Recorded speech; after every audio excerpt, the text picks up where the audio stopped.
Les fondations. Les fondations sont la partie du bâtiment qui transmet la charge de ce dernier au sol. Le choix des fondations va dépendre de la nature du sol, des charges qu'elles devront supporter, de l'environnement, la nature des agents extérieurs qui altèrent la résistance du terrain.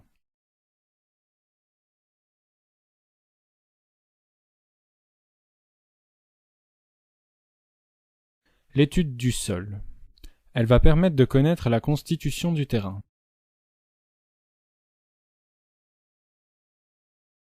La résistance des fondations. Les fondations doivent résister sans être endommagées aux charges permanentes et accidentelles qu'elles ont à supporter, à l'action du temps, dans certains cas à des agents extérieurs. Les types de sols. Il existe deux types de sols, les sols meubles et les sols rocheux. Les sols meubles et les sols rocheux sont utilisés pour faire des remblais. On peut établir une classification des sols sur base d'essais en laboratoire. Les fouilles de fondation. C'est le creusement des tranchées dans lesquelles seront réalisés les éléments d'appui de la fondation. Les travaux de terrassement peuvent être réalisés manuellement ou mécaniquement.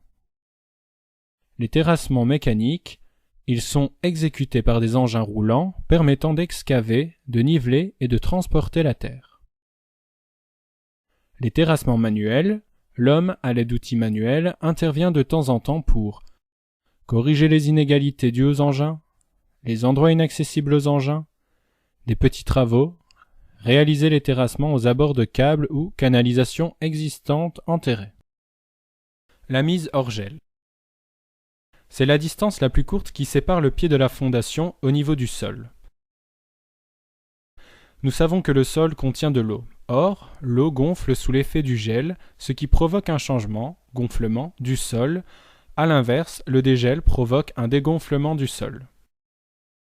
Pour éviter ce genre de problème, la construction devra être protégée sur tout son contour d'une mise hors gel, dans nos régions, minimum 80 cm.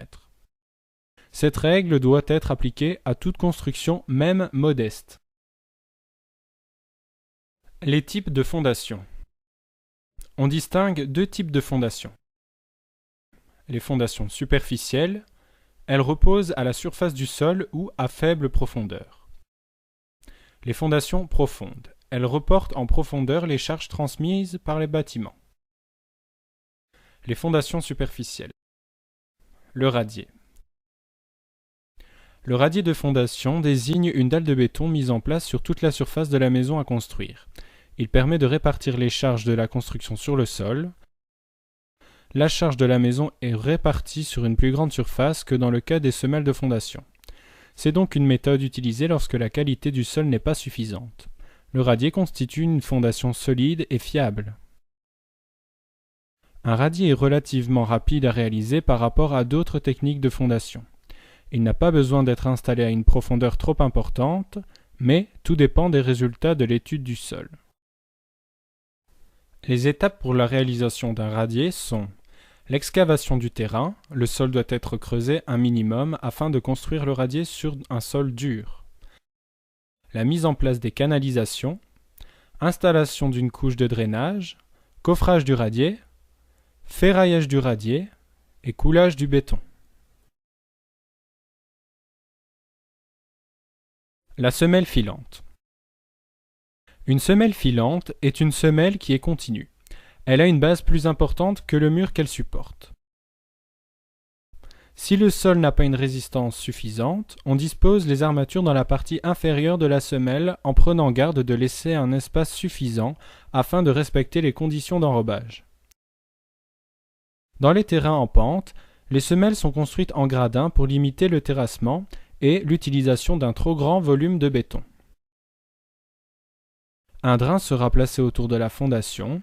Le drain utilisé peut être soit en PVC, soit en béton, et il est disposé avec une légère pente pour permettre l'écoulement des eaux et va lui aussi servir à protéger la semelle contre un excès d'eau.